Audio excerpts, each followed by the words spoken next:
All right, continuing our unit essential review. You can see we've done a few of these already, so just to make the videos a little easier to upload, I chunk them here. So we're going to do the next group of 3 or 4.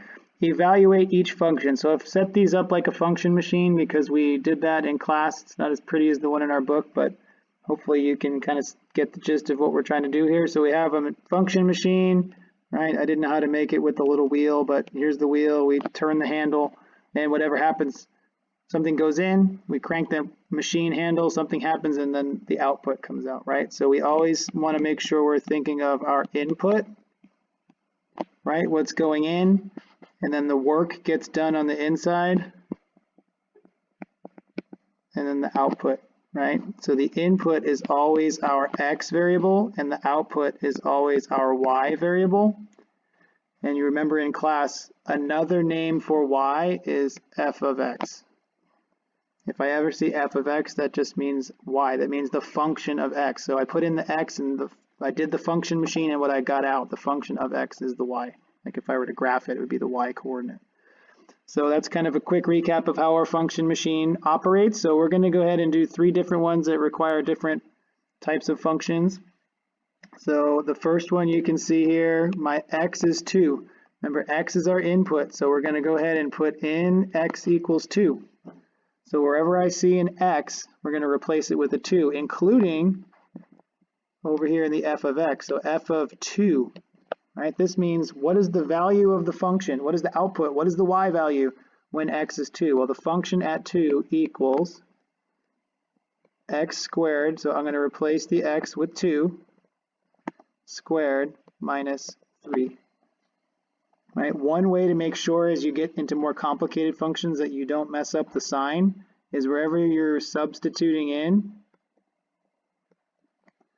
put parentheses just around that letter, that x, and then you're going to replace those whatever's in there, right, with the value of 2. This will be really, you'll see like, well, actually none of these today, but you'll see in some of these that really helps keep the signs straight, especially if you're substituting in a negative number or something like that. Okay, so function of 2 equals, now this business here, so the function of 2 equals, right, my order of operations says parentheses first, there's nothing, that's another reason why that's helpful to put it in parentheses, but there's nothing really additional I can do in the parentheses. 2 is just 2, then exponents, so 2 times 2, 2 squared, 2 times itself, 2 times, so 2 times 2 is 4 minus 3. All right, so function of 2 equals 4 minus 3, which is 1. So I plugged in a 2, and I ended up getting out a 1. If I was going to plot this point on a coordinate plane, on a graph, it would be the point x is 2, y is 1. I could write it that way also. Okay, so now we kind of see how these work. We know what we're doing. We're going to take our 9, and we're going to drop it in the function machine. And we're just going to go ahead and see what we got. So the function of 9 equals the square root of x plus 3. Now the way the math font worked, it didn't really make it go all the way over, but the square root's just going with the x, not with the plus 3. So I'm going to have square root of 9 plus 3. So function of 9 equals square root of 9 is 3 plus 3. Right? If you're not sure what to do with order of operations, we always want to do our squared and square roots first, because really we'll learn some point down the road a square root is a form of an exponent. So function of 9 equals 3 plus 3, so the function of 9 equals 3 plus 3 is 6. So I dropped in a 9 and I got out a 6. So it asked me to evaluate. This would be my answer right here. The function of 9 equals 6. And if I needed to graph that at some point, then it would be the point 96. Last one of these function machines. Evaluate the function evaluate the function f of x equals negative absolute value of absolute value of x minus 3. And we're going to evaluate that at the point x equals 3. So here's our function, right? we could put any x in the world that we want in here, right? We could drop in whatever x we want. This is just saying what's going to happen if that x is 3. So we're going to find out, right? I could drop in a 0 or a 1 or a 5 or a 10, but this asks me, what is it when x is 3? So let's find out. We drop in x equals 3. So f of 3 equals negative absolute value of 3 minus 3.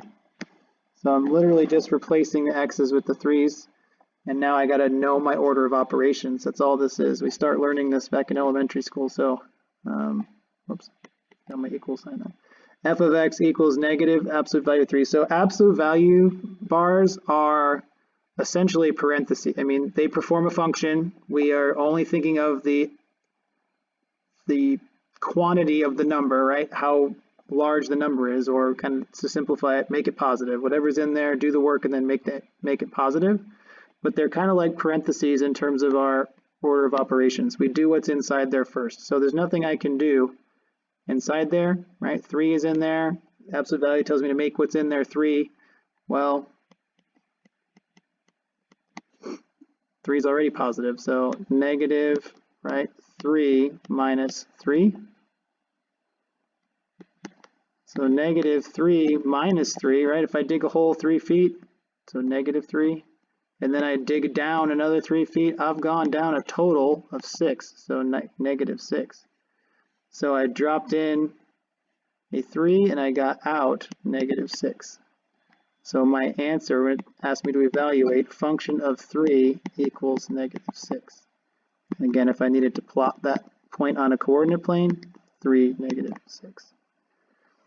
Okay, I'm going to pause the video here. Those are all 3 videos that had to do with our evaluating functions. So we'll do another video for the next chunk.